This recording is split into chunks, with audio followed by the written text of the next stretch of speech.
ನಾವು ನಿಮಗೆ ಹೇಳಿದರೆ ಆಶ್ಚರ್ಯ, ನಮ್ಮ ಹತ್ರ 20x30ಯಲ್ಲಿ ಮನೆ ಮಾಡಿದ್ದೇವೆ. ಏನು ಸರ್ ಅಪ್ಪಣ್ಣವರೇ, ನೀವು ಇಷ್ಟು ಚಿಕ್ಕದು ಪ್ರೊಜೆಕ್ಟ್ ಮಾಡ್ತೀರಾ ಅಂತ ಎಷ್ಟೋ ಜನ ಕೇಳಿದ್ದಾರೆ.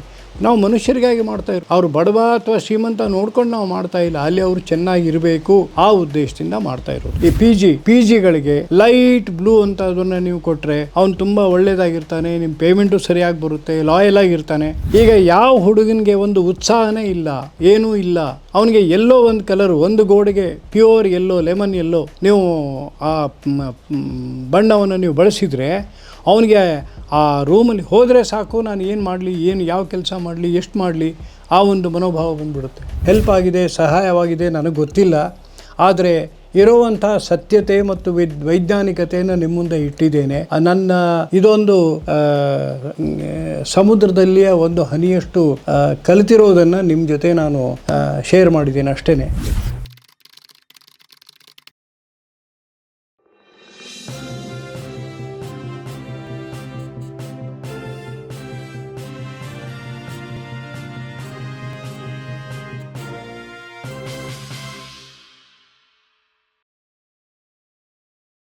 ಸರ್, ಈಗ ಒಂದು ಪ್ರಶ್ನೆ ನನಗೆ, ಸಾಮಾನ್ಯ ಮನುಷ್ಯರಿಗೆ ಹುಟ್ಟಬಹುದಾದದ್ದು.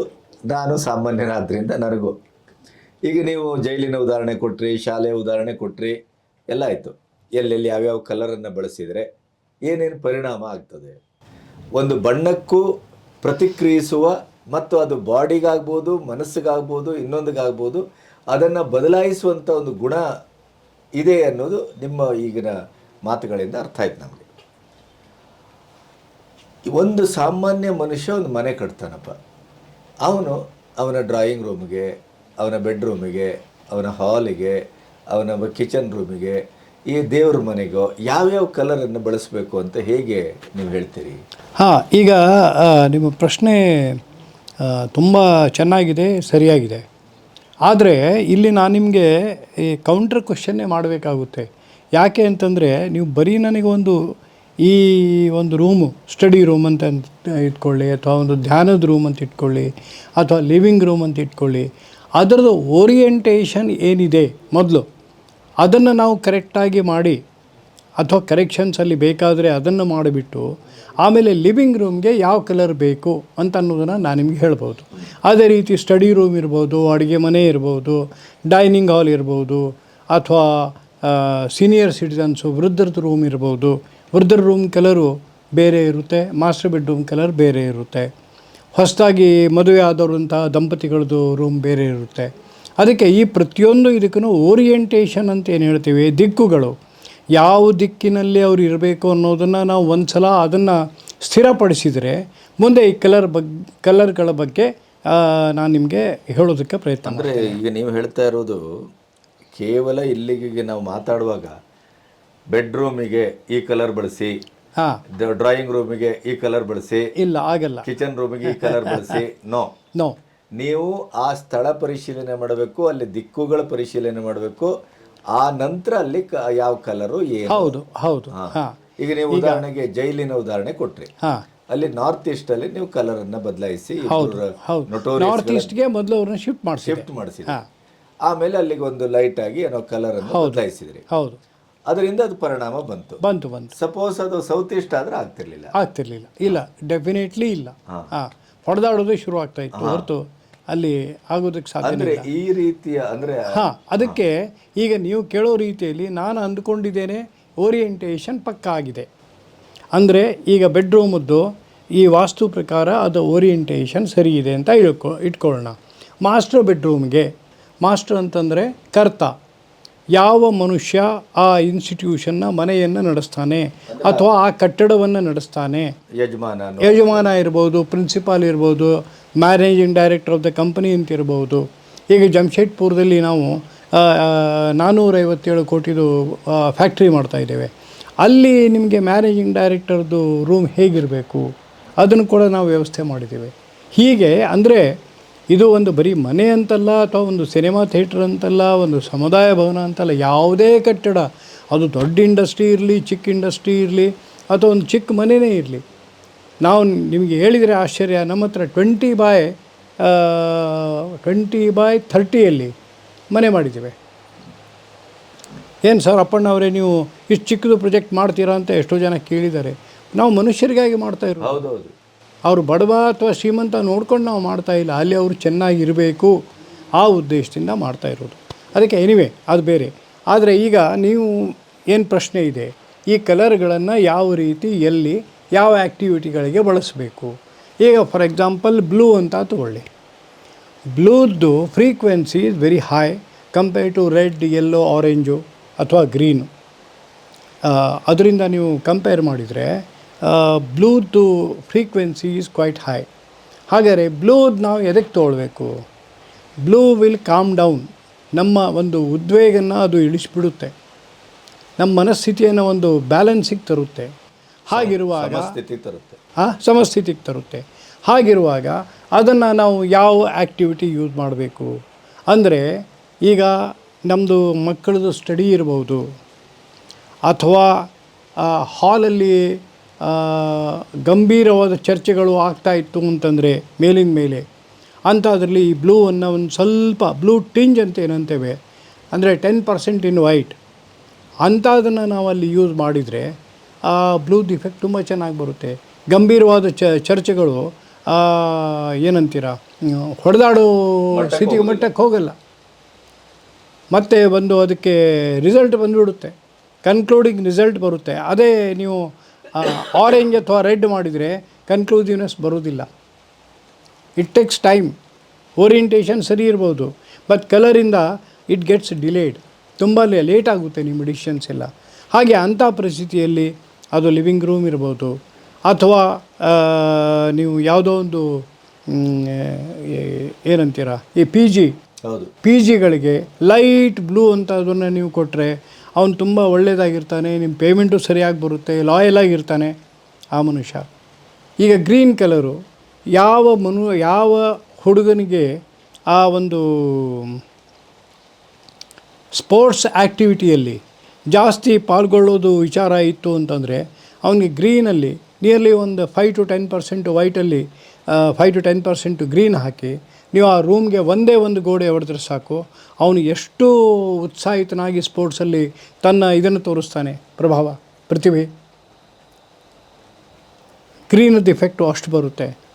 ಈಗ ಯಾವ ಹುಡುಗನಿಗೆ ಒಂದು ಉತ್ಸಾಹನೇ ಇಲ್ಲ, ಏನೂ ಇಲ್ಲ, ಅವನಿಗೆ ಎಲ್ಲೋ ಒಂದು ಕಲರು, ಒಂದು ಗೋಡೆಗೆ ಪ್ಯೂರ್ ಎಲ್ಲೋ, ಲೆಮನ್ ಎಲ್ಲೋ ನೀವು ಆ ಬಣ್ಣವನ್ನು ನೀವು ಬಳಸಿದರೆ ಅವನಿಗೆ ಆ ರೂಮಲ್ಲಿ ಹೋದರೆ ಸಾಕು, ನಾನು ಏನು ಮಾಡಲಿ, ಯಾವ ಕೆಲಸ ಮಾಡಲಿ, ಎಷ್ಟು ಮಾಡಲಿ, ಆ ಒಂದು ಮನೋಭಾವ ಬಂದುಬಿಡುತ್ತೆ. ಅಡುಗೆ ಮನೆಯಲ್ಲಿ ನಮಗೆ ಕ್ವಾಲಿಟಿ ಊಟ ಬೇಕು, ಪ್ಲಸ್ ಕ್ವಾಂಟಿಟಿನೂ ಬೇಕು. ಈ ಎರಡೂ ಬರಬೇಕಾದ್ರೆ ಒಂದು ಸ್ವಲ್ಪ ರೆಡ್ಡಿಶು, ಯಾಕಂದರೆ ಅಲ್ಲಿ ಹೀಟ್ ಜಾಸ್ತಿ. ಆ ಹೀಟ್ಗೆ ಇದು ಇನ್ನಷ್ಟು ಒಂದು ಸ್ವಲ್ಪ ಪೂರಕವಾಗಿ ಕೆಲಸ ಬೇಗ ಆಗುತ್ತೆ. ಯಾಕಂದರೆ ಅಡುಗೆ ಮನೆಯೇ ಒಂದು ಆ್ಯಕ್ಟಿವಿಟಿ, ರಜಸ್ ಕ್ವಾಲಿಟಿ ಅಂದರೆ ಕೈನೆಟಿಕ್ ಎನರ್ಜಿ. ಅಲ್ಲಿ ಯಾರೂ ಈ ಥರ ಕೂತ್ಕೊಂಡು ಇನ್ನೂವರೆಗೆ ಚಪಾತಿ ಮಾಡಿದ್ದು ನಾನು ನೋಡಿಲ್ಲ, ಅಥವಾ ಜಪಾನೂ ಮಾಡೋದಿಲ್ಲ. ಅದಕ್ಕೆ ಅಲ್ಲಿ ನಮಗೆ ಒಂದು ಸ್ವಲ್ಪ ರೆಡ್, ಮೇ ಬಿ ಒಂದು 5% ರೆಡ್ ಹಾಕಿ ನಾವು ಅಲ್ಲಿ ಕಲರ್ ಮಾಡಿದರೆ ಅದು ನಮಗೆ ಒಂದು ಉತ್ಸಾಹ ಕೊಡುತ್ತೆ, ಕೆಲಸ ಮಾಡೋದು ಒಂದು ಭರವಸೆನೂ ಬರುತ್ತೆ. ಅದು ಮೇಡ್ ಸರ್ವೆಂಟೇ ಇರ್ಬೋದು ಅಥವಾ ಮನೆಯವರೇ ಇರ್ಬೋದು. ಹಾಗೆ ನೀವು ಈಗ ಈವನ್ ವಾಚ್ಮನ್ ಶೆಡ್ ತಗೊಳ್ಳಿ. ವಾಚ್ಮನ್ ಶೆಡ್ಡಲ್ಲಿ ಕೂಡ ನೀವು ಒಂದು ಸ್ವಲ್ಪ ಈ ವೈಟಲ್ಲಿ ಯೆಲ್ಲೋ ಮತ್ತು ಗ್ರೀನ್ ಮಿಕ್ಸ್ ಮಾಡಿ ಆ ಕಲರ್ ಇದು ಮಾಡಿ ಅವನು ಎಷ್ಟು ಉತ್ಸಾಹಭರಿತವಾಗಿ ನಿಮಗೆ ಲಾಯಲಾಗಿ ಕೆಲಸ ಮಾಡ್ತಾನೆ. ಅದೇ ರೆಡ್ ಹಾಕಿದರೆ ಸ್ವಲ್ಪ ದಿನಕ್ಕೆ ಓಡೋಗ್ತಾನೆ ಅಥವಾ ಜಗಳ ಮಾಡ್ತಾನೆ.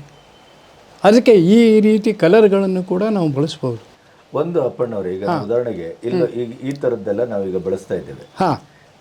ಲ್ಯಾಟ್ರೆಕ್ಸ್ ಸ್ಟೋನ್ ಅನ್ನ ಓಪನ್ ಆಗಿ ನೈಸ್ ಆಗಿ ಅದನ್ನ ಬಳಸ್ತೇವೆ.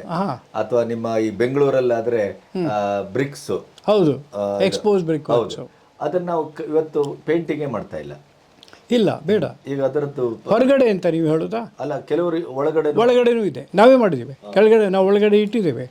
ಒಳಗಡೆ ಇಟ್ಟಾಗ ಕೂಡ ಅದು ನಿಮ್ಮದು ಎಷ್ಟು ಏರಿಯಾ ಇದೆ, ಆ ಏರಿಯಾನ ಅದ್ರದ್ದು ಇಫೆಕ್ಟ್ ನಮಗೇನು ಬರುತ್ತೆ. ಅಥವಾ ಈಗ ನಾನು ನಿಮಗೆ ಒಂದು ಎಕ್ಸಾಂಪಲ್ ಕೊಡ್ತೇನೆ. ತುಮಕೂರದಲ್ಲಿ ಒಂದು ಮನೆ ಮಾಡಿದ್ದೇವೆ, ಈ ವೀನರ್ ಬರ್ಗರ್ ಅಂತ, ಈ ಹಾಲೋ ಕ್ಲೇ ಬ್ಲಾಕ್ಸು. ಈವನ್ ಕಲ್ಯಾಣ ಮಂಟಪಕ್ಕೆ ಬಿಜಾಪುರದಲ್ಲಿ ಯೂಸ್ ಮಾಡಿದ್ದೇವೆ. ನಿಮ್ಮದು ಪೂನಾದಲ್ಲಿ ತಳೆಗಾಂವ್ ಹತ್ರ ದೊಡ್ಡ industry, nearly 1 lakh square feet area ಅಲ್ಲಿ ಯೂಸ್ ಮಾಡಿದ್ದೇವೆ. ಅಲ್ಲಿ ಒಳಗಡೆ ನಿಮ್ಗೆ ಹೇಳಿದರೆ ಅಪ್ ಟು 4 feet ಲೆವೆಲ್ಲು ಇದು ಪೇಂಟ್ ಮಾಡಿ ವರ್ಕ್ಶಾಪ್ದಲ್ಲಿ ಮಿಕ್ಕಿದ ಹಾಗೆ ಇಟ್ಟಿದ್ದೇವೆ. ಹಾಂ, ಆದರೆ ಅದರಿಂದ ನನಗೆ ಇದು ರೆಡ್ ಕಾಣುತ್ತೆ ಅಂತ ಅಲ್ಲಿ ಹೇಳೋದಕ್ಕೆ ಆಗೋದೇ ಇಲ್ಲ. ಯಾಕೆ ಅಂತಂದರೆ ಮೇಲಿಂದ ಪ್ರಕಾಶ ಅಷ್ಟು ಪ್ರಗಲ್ಭಿತವಾಗಿ ತೊಗೊಂಡಿದೆ ನಾ ಕೆಳಗಡೆ. ಇವನ್ ಒಂದು ಪಿನ್ ಬಿದ್ದರೂ ಕೂಡ ನಿಮ್ಗೆ ಕಾಣುವಷ್ಟು ಪ್ರಕಾಶ ಇದೆ ಅಲ್ಲಿ. ಹಾಂ, ಆದರೆ ಇಷ್ಟೇ ಅಲ್ಲ, ಈವನ್ ನಮ್ಮ ತುಮಕೂರಲ್ಲಿ ಇದನ್ನು ಯೂಸ್ ಮಾಡಿ ನಾವು ಇದನ್ನು ಉಪಯೋಗ ಮಾಡಿ ನಾವು ಬಿಲ್ಡಿಂಗ್ ಕಟ್ಟಿದ್ದೇವೆ. ಅವರು ನಾನು ಇನ್ನೇನಪ್ಪ ಪ್ಲಾಸ್ಟಿಂಗ್ ಶುರು ಮಾಡಬೇಕು ಅನ್ನುವಾಗ ಅವ್ರಿಗೆ ಪ್ಲಾಸ್ಟಿಂಗ್ ಬೇಡ ಅಂತ ಅಂದ್ಬಿಟ್ಟು. ಯಾಕೆ ಅಂತ ಕೇಳಿದರೆ, ಇಲ್ಲ ಸರ್ ಇದು ತುಂಬ ಚೆನ್ನಾಗಿ ಕಾಣುತ್ತೆ, ನಾನು ಇದನ್ನೇ ಯೂಸ್ ಮಾಡ್ತೇನೆ.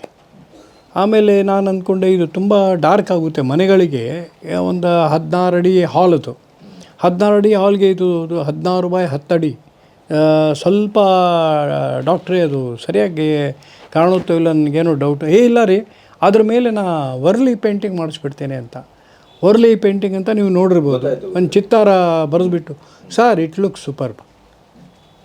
ಸೂಪರ್ಬ್. ಅಂದರೆ ಅಲ್ಲಿ ಏನೋ ಒಂದು ಇದಾಗಿ ಕಾಣ್ತಾ, ಬ್ಯಾರನ್ನಾಗಿ ಕಾಣ್ತಾ ಇತ್ತು. ಬ್ಲ್ಯಾಂಕ್ ಆಗಿ. ಹಾಂ, ಇದು ಏಕತಾನತೆಯನ್ನು ತೆಗಿತದೆ. ಹೌದು, ಆ ಮೊನೋಟನಿಯನ್ನು ತೆಗೆದುಬಿಡ್ತು. ಅಂದರೆ ಈ ಥರ ಬಳಸಿದಾಗ ನೀವು ಅಲ್ಲಿ ಏನಾದರೂ ಈ ಪೇಂಟಿಂಗ್ ಮಾಡಿದ್ರೆ ಅವಾಗ ಅದರ ಮೊನೋಟೋನಿಸನ್ನು ತೆಗಿಬೋದು. ಹೌದು, ತೆಗಿಬೋದು. ಅಲ್ಲಿ ಪೇಂಟಿಂಗ್ ಅದ್ರ ಮೇಲೆ ಬರೀ ಆ ಕಲರ್ ಮಾತ್ರ ಪೇಂಟಿಂಗ್ ಮಾಡಿ ಬಿಟ್ಬಿಟ್ಟೆ. ಪ್ಲಾಸ್ಟಿಂಗ್ ಇಲ್ಲ, ಏನೂ ಇಲ್ಲ. It looks beautiful. ನಿಮ್ಮ ಪ್ರಶ್ನೆಗೆ ನಾನು ಇದಕ್ಕೊಂದು ಆಯಿಲ್ ಪೇಂಟಿಂಗ್ ಏನೋ ಮಾಡ್ತೀರಲ್ಲ ನೀವು? ಇಲ್ಲ, ಅದೇ ಎನೆಮಲ್ ಪೇಂಟ್ ಅಂತ ಬರುತ್ತೆ. ಎನೆಮಲ್, ಹೌದೌದು, ಎನೆಮಲ್ ಪೇಂಟ್ ಅಲ್ಲ. ಈಗ ನಿಮಗೆ ಗೋಡೆಗೇ ಆ ಕಲರ್ಸ್ ಬರ್ತಾ ಇವೆ, ತುಂಬ ಒಳ್ಳೊಳ್ಳೆ ಕಲರ್ಸ್ ಇವೆ. 10 ವರ್ಷ 15 ವರ್ಷ ನೀವು ಅದನ್ನ ಪೇಂಟ್ ಮಾಡೋ ಕಾರಣನೇ ಇಲ್ಲ, ಅಷ್ಟು ಒಳ್ಳೆಯ ಪೇಂಟ್ಗಳಿವೆ. ವಾಟರ್ ಪ್ರೂಫ್ ಪೇಂಟ್ ಇವೆ, ಇವನ್ ವಾಷೇಬಲ್ ಪೇಂಟ್ ಇವೆ, ಬೇಕಾದಷ್ಟು ಪೇಂಟ್ಗಳಿವೆ. ಅದ್ರ ಮೇಲಂತೂ ಆ ತುಮಕೂರದಲ್ಲಿ ಅವ್ರು ಮಾಡಿಸಿದ್ದಾರೆ, ತುಂಬ ಚೆನ್ನಾಗಿ ಬಂದಿದೆ, ತುಂಬ ಚೆನ್ನಾಗಿ. ನಾನು ಇಂಡಸ್ಟ್ರಿಗೆ ಕೂಡ ಯೂಸ್ ಮಾಡ್ತಾಯಿದ್ದೇನೆ. ಇಲ್ಲೇ ನಿಮ್ಮದು ಆಣೆಕಲ್ ಹತ್ರ ಅಲ್ಲಿ ಒಂದು ಇಂಡಸ್ಟ್ರಿಗೆ ಯೂಸ್ ಮಾಡಿದ್ದೇನೆ. ಈಗ ನರಸಾಪುರ ಹತ್ರ ಒಂದು ಇಂಡಸ್ಟ್ರಿಗೆ ಯೂಸ್ ಮಾಡಿದ್ದೇನೆ. ನೀವು ಯಾವುದೇ ಬಿಲ್ಡಿಂಗಿಗೂ ಇದನ್ನು ಯೂಸ್ ಮಾಡ್ಬೋದು, ಅದಕ್ಕೇನು ಇದಿಲ್ಲ. ಆದರೆ ಅದನ್ನೇ ಆ ಮೊನೋಟನಿ ಎಷ್ಟು ಜಾಸ್ತಿ ಆಗುತ್ತೆ ನೋಡ್ಕೊಂಡ್ಬಿಟ್ಟು you should try to break it, ಅಷ್ಟೇ ಹೇಳೋದು ನಾನು. ಆ ಏಕತಾನತೆಯನ್ನು ನೀವು ಹೇಗೆ ಬ್ರೇಕ್ ಮಾಡ್ತೀರಾ ಅಲ್ಲಿ ಇರೋದು.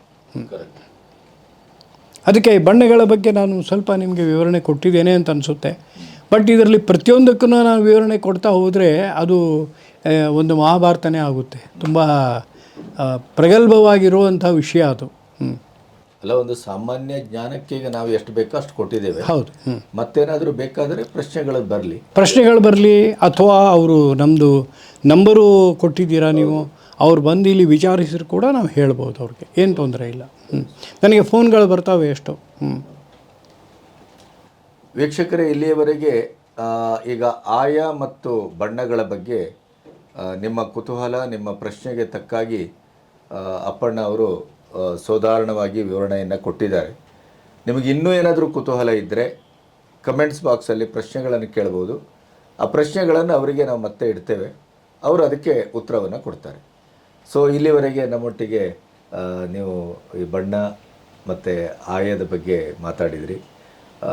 ಬಹುಶಃ ವಾಸ್ತುವಿನ ಬಗ್ಗೆ, ಆರ್ಕಿಟೆಕ್ಚರ್ ಬಗ್ಗೆ ಇರಬಹುದಾದಂಥ ಒಂದಿಷ್ಟು ವರ್ತಮಾನದ ಕುತೂಹಲಗಳಿಗೆ ನಾವು ಸರಿಯಾದಂಥ ವೈಜ್ಞಾನಿಕವಾದಂಥ ಒಂದು ಉತ್ತರ ಕೊಡುವ ಪ್ರಯತ್ನವನ್ನು ಮಾಡಿದ್ದೇವೆ ಅಂತ ನಾನು ಅಂದುಕೊಳ್ತೇನೆ.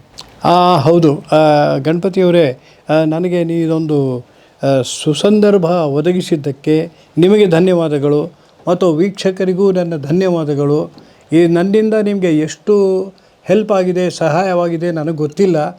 ಆದರೆ ಇರುವಂಥ ಸತ್ಯತೆ ಮತ್ತು ವೈಜ್ಞಾನಿಕತೆಯನ್ನು ನಿಮ್ಮ ಮುಂದೆ ಇಟ್ಟಿದ್ದೇನೆ. ನನ್ನ ಇದೊಂದು ಸಮುದ್ರದಲ್ಲಿಯ ಒಂದು ಹನಿಯಷ್ಟು ಕಲಿತಿರೋದನ್ನು ನಿಮ್ಮ ಜೊತೆ ನಾನು ಶೇರ್ ಮಾಡಿದ್ದೀನಿ ಅಷ್ಟೇ. ಅದರದ್ದು ಏನಾದರೂ ನಿಮಗೆ ಲಾಭ ಆಗಿದೆ ಅಂತಂದರೆ, ಆಗುತ್ತೆ ಅಂತಂದರೆ, ಅಥವಾ ಆಗಿತ್ತು ಈಗ ಆಗಿದೆ, ಆಲ್ರೆಡಿ ಆಗಿದೆ ಅಂತಂದರೂ ಕೂಡ ನಾನು ನಿಮಗೆ ನಿಜವಾಗಿಯೂ ಧನ್ಯವಾದ. Thank you.